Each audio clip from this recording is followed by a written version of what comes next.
मैं और वो यूनिवर्सिटी में एक ही क्लास में पढ़ते थे। सब ये समझते थे कि हम दोनों रिलेशनशिप में हैं, जबकि ऐसा नहीं था। हम बस एक अच्छे दोस्त थे और यूनिवर्सिटी के 4 साल कैसे गुजर गए पता ही नहीं चला। यूनिवर्सिटी के बाद हमारी फ़ोन पर बात होती रहती थी। वो लड़की इतनी अच्छी थी कि मुझे उससे मोहब्बत हो गई। तो मैंने एक दिन उससे पूछ लिया कि क्या वो मुझसे शादी करेगी। पहले तो वो चुप रही, फिर कुछ देर बाद वो कहने लगी कि मैं बहुत छोटी थी जब मेरे माँ बाप इस दुनिया से चले गए थे। मेरे चचा और चची ने मुझे पाला है। मेरी शादी उन्होंने अपने बेटे से तय की हुई है। आप बहुत अच्छे इंसान हैं, लेकिन मैं आपसे शादी नहीं कर सकती। आपकी किस्मत में मुझसे अच्छी लड़की होगी।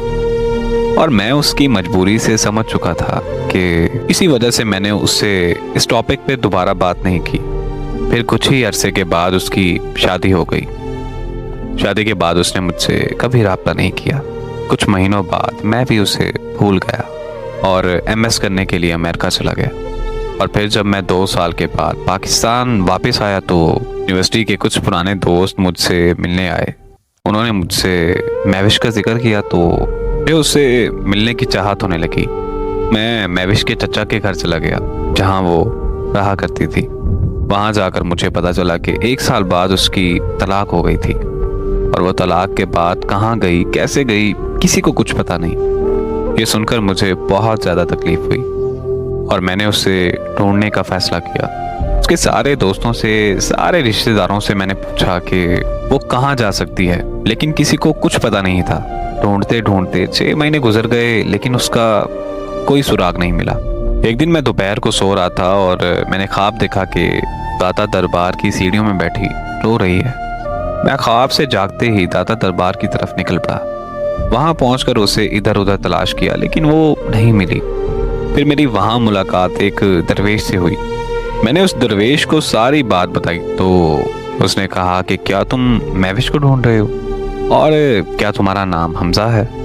मैं उस दरवेश की बात सुनकर बहुत ज़्यादा हैरान हो गया, क्योंकि मैंने उसे अपना और महविश का नाम नहीं बताया था।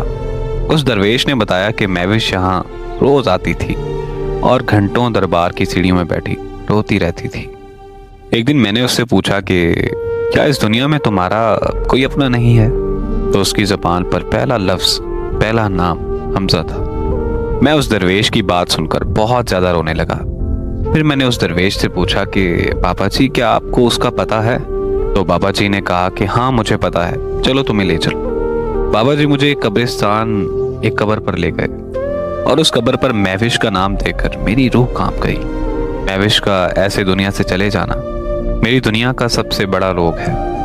मेरी दुआ है कि अल्लाह पाक महविश को करवट करवट जन्नत नसीब करे। आमीन।